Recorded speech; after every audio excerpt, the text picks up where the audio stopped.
en Cantabria había una vieja reivindicación desde que se creó la universidad en que hubiese también humanidades, una facultad de filosofía y letras.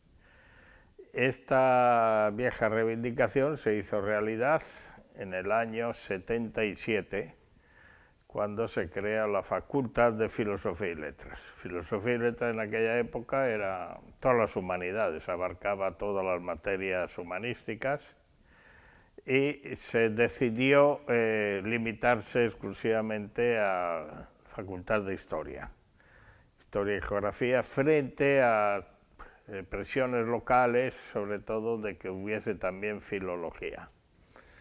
Las circunstancias en que se creó la facultad fueron muy especiales y yo creo que tiene un mérito importantísimo el que era entonces el primer rector de la universidad, Guillermo Gómez Lá, que era un ingeniero de caminos que procedía de una materia totalmente diferente a las humanidades, pero que tenía una visión humanística de la vida y era un auténtico filósofo.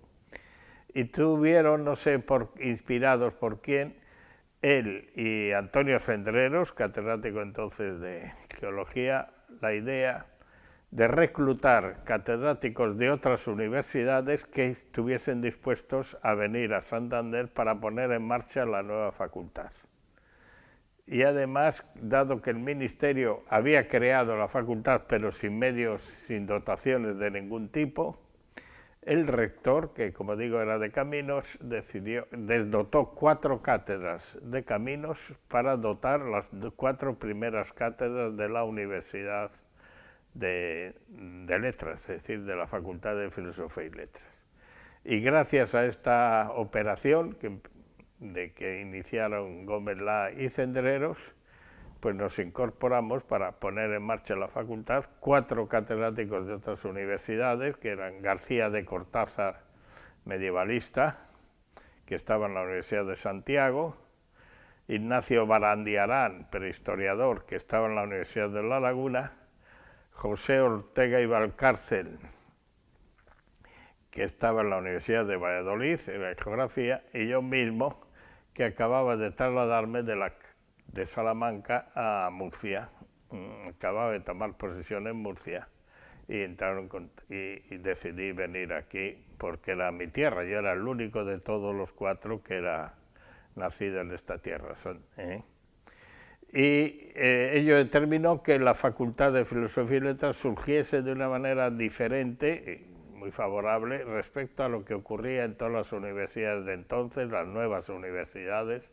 Era la época de expansión del modelo universitario en toda España, que se montaban las facultades con gente local o con PNN, lo que llamaban entonces PNN, profesores no numerarios, etcétera, que empezaban desde cero.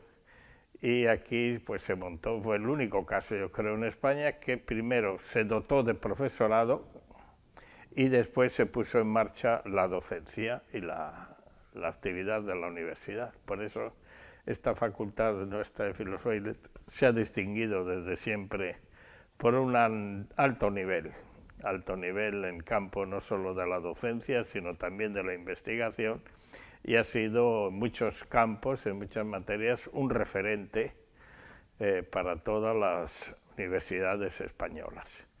Y yo creo que este es un gran mérito de un rector al que no sé si se le ha reconocido suficientemente sus méritos, como es catedrático Guillermo Gómez Lá.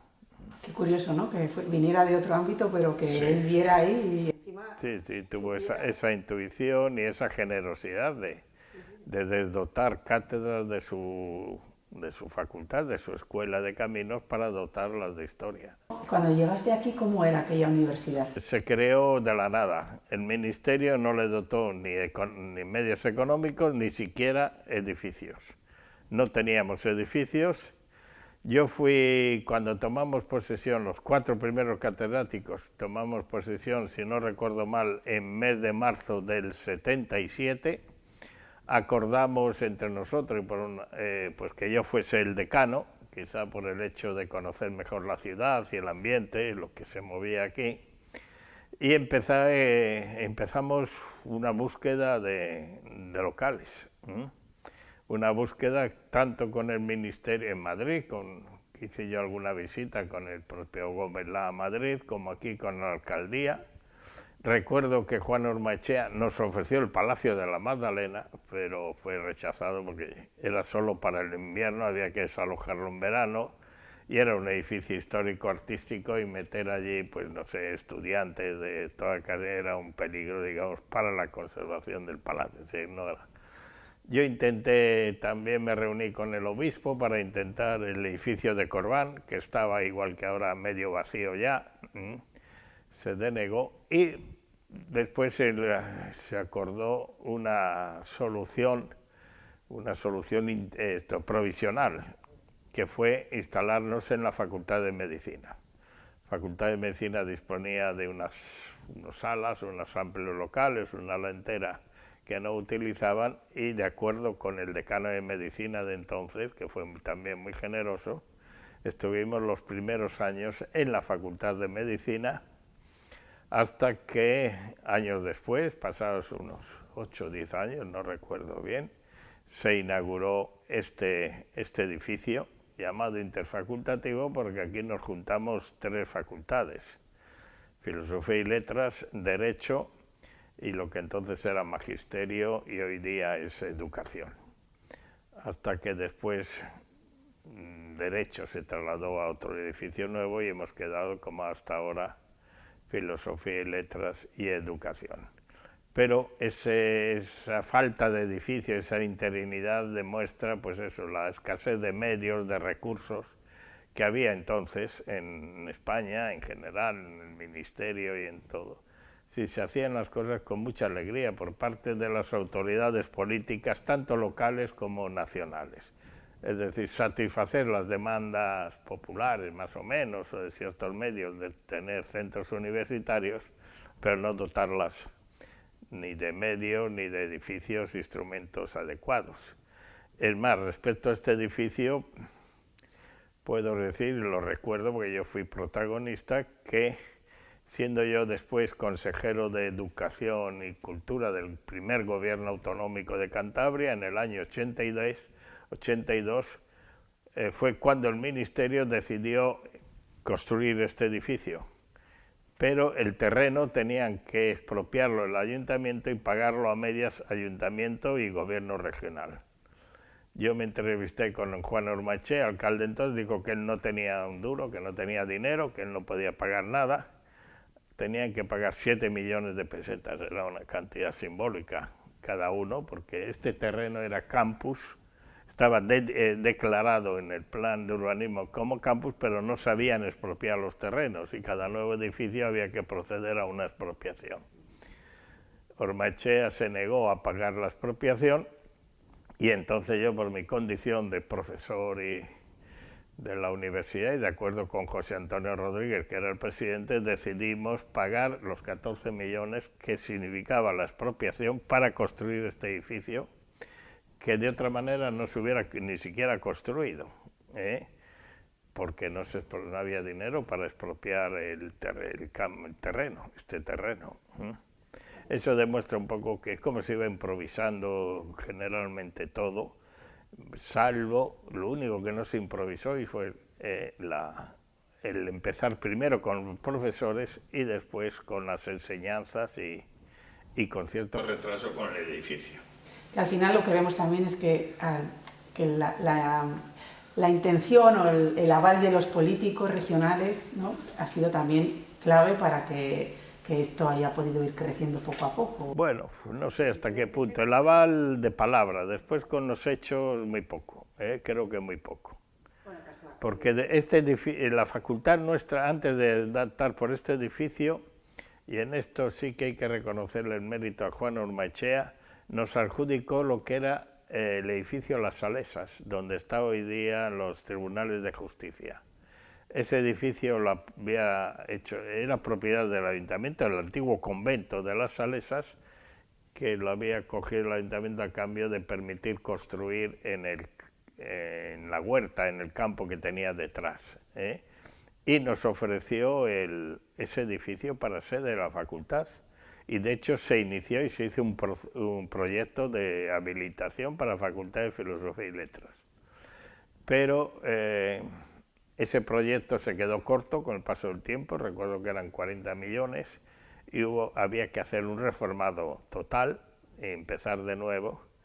Y entonces el rector de aquel momento, que fue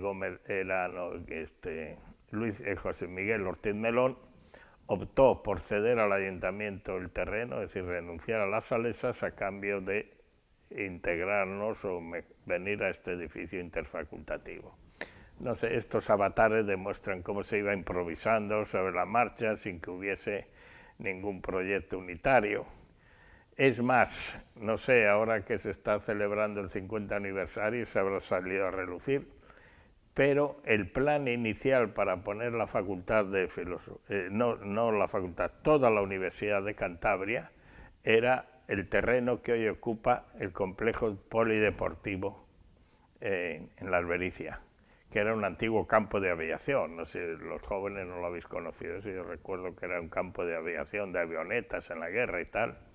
Y ese terreno se reservó para la universidad, para poner allí el campus. Pero hubo un momento, antes de que se crease la universidad, pues que hubo una visita de Lola Elaso, que era el responsable de deporte del Consejo Superior de Deportes, y dijo a la ciudad que si ponían el terreno construían una ciudad deportiva, unas instalaciones deportivas.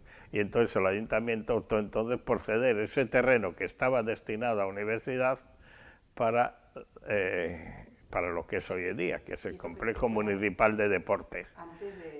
Antes de que se optase por esto. Después, como solución, se optó por estos terrenos de esta ladera norte, que no reúne las mismas condiciones que hubiera reunido allí ese terreno para campo, pero bueno, más que bien han ido creciendo y aumentando aquí los nuevos edificios.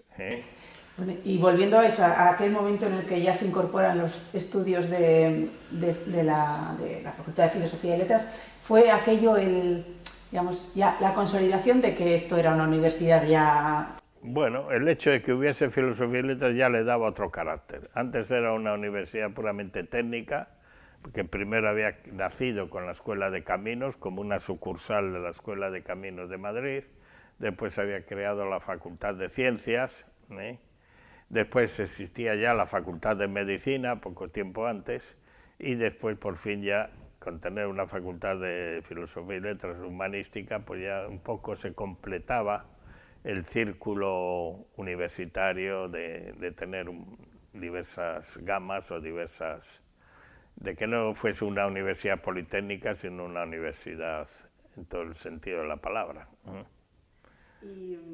Y la verdad es que ha habido siempre presiones para que hubiese, además de filosofía y letras, otra especialidad, especialmente filología. Pero con buen o mal criterio, digamos que los que podemos ser considerados los catedráticos fundadores, preferimos tener una facultad de historia bien dotada o mejor dotada y consolidada y no ampliar a otros campos con escasos medios y con precariedad y demás. Eso se puede discutir si ha sido un acierto o no, pero la realidad es esta, que gracias también a eso pues está la Facultad de Filosofía y Letras ha alcanzado un alto nivel a nivel de docencia y sobre todo de investigación a nivel nacional e internacional, en muy pocos años, en muy poco tiempo.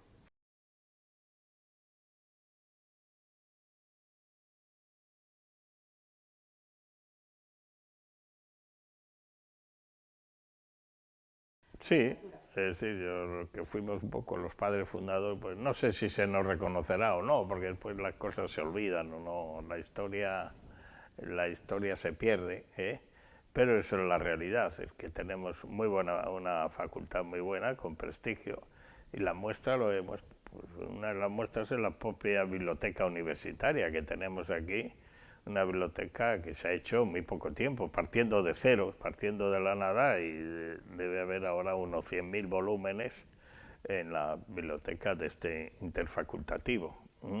En parte son también del antiguo magisterio, toda la educación, pero la mayor parte de los volúmenes son de historia y en menor medida de geografía. Tenemos instalaciones, tenemos infraestructura y sobre todo esta facultad tiene muchísimos proyectos de investigación a nivel nacional e internacional, tanto nacionales como incluso europeos, financiados con recursos externos, con lo que es fruto de la calidad, digamos, de... Esta universidad ha desarrollado también un carácter muy investigador, que en vuestro centro sois ejemplo y tú en particular también, ¿no?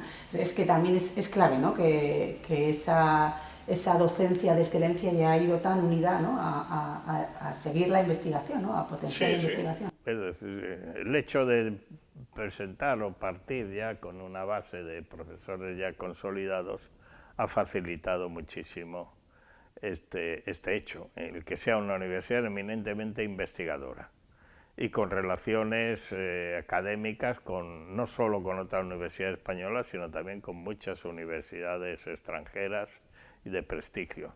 E incluso las futuras generaciones, es decir, las generaciones que nos han sucedido a nosotros, pues ya la mayoría se han formado en el extranjero o han viajado fuera. En mi caso de historia antigua, he estado en Inglaterra, en Oxford, en Roma, en Bolonia, y hemos mantenido estas relaciones, que es la única manera de competir es relacionarse con los iguales.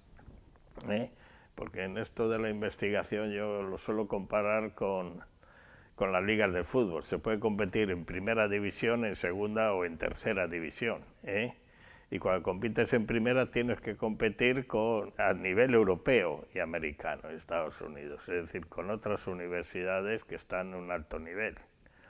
No sé, el hecho mismo de que tengamos reconocimientos como el mío de doctor honoris causa de la Universidad de Bolonia, y eso pues demuestra que no es una universidad local. Hay muchas universidades hoy día en nuestro campo, en España, que son de ámbito puramente local en cuanto a sus intereses investigadores, estudiar temas de la provincia, de la región.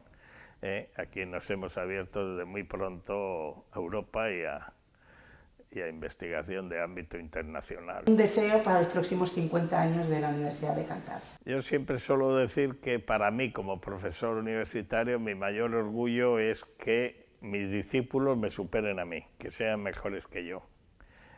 Y yo lo que sí quisiera, pero al menos en el ámbito que mejor conozco y que me afecta, que es la Facultad de Filosofía y Letras, es que esta facultad no solo se consolide, sino que en el futuro alcance un nivel y un prestigio a nivel de investigación superior al que ha alcanzado hasta ahora. Es decir, que siga creyendo y que pueda competir, digamos, en una liga europea, por decirlo con la metáfora futbolística de que me he servido anteriormente.